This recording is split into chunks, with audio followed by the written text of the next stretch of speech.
বলছিলাম বেশ কয়েকটি সংবাদে যে ভোলার মানুষ ভালো নেই। ভোলে আসলে ঘূর্ণিঝড় রিমাল যে পরিমাণ প্রভাব ফেলেছে তাতে ক্ষতিগ্রস্ত হয়েছে কয়েক হাজার মানুষ।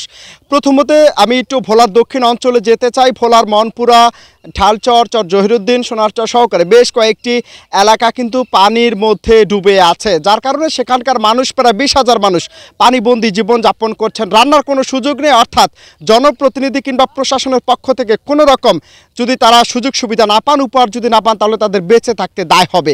আমি আরেকটা যদি একটু বিষয় দেখাতে চাই যে এত পরিমাণ জোয়ার এসছে যে জোয়ারের পানিতে তলিয়ে গেছে কৃষকের জমি। সেই জমিতে থাকা যে বর্তমানে আউশ ধানের মৌসুম চলে, সে আউশ ধান কিন্তু ডুবে গেছে। শেষ সিজনের যে সোয়াবিন ছিল সেটাও কিন্তু তলিয়ে গেছে, ধান তলিয়ে গেছে। অর্থাৎ সব মিলে যে পরিমাণ ক্ষতির মধ্যে পড়েছে তারা।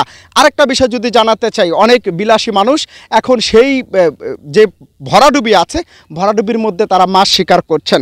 আরেকটা বিষয় যদি আমি একটু জানাতে চাই যে ভোলায় সব মিলে প্রায় আমরা জানতে পেরেছি যে প্রায় 500-এর অধিক গাছ পড়ে গেছে। এই গাছ পড়ে কিন্তু আবার ঘর ছাপায় সর্বমোট 4 জন নিহত হয়েছেন। প্রায় 300-এর অধিক ঘরবাড়ি বিধ্বস্ত হয়েছে এবং ভোলা সদর উপজেলার চরগাজী, ভেলুমিয়া, ভেদুরিয়া সরকার বেশ কয়েকটি জায়গায় সরকারি যে রাস্তা ছিঁড়ে গেছে, যার কারণে জোয়ারের যে পরিমাণ পানি ঢুকেছে তার কারণে ব্যাপক ক্ষয়ক্ষতির মধ্যে তারা পড়েছে। তবে এই ক্ষতি পুষিয়ে উঠতে পারবেন কিনা সেটিও মুখ্য বিষয়। জেলা প্রশাসক আরিফুজ্জামানের সাথে আমার কথা হয়েছে, তিনি জানিয়েছেন যারা পানির মধ্যে এখনও আছে তাদেরকে উদ্ধার অভিযানের জন্য টিম পাঠানো হয়েছে।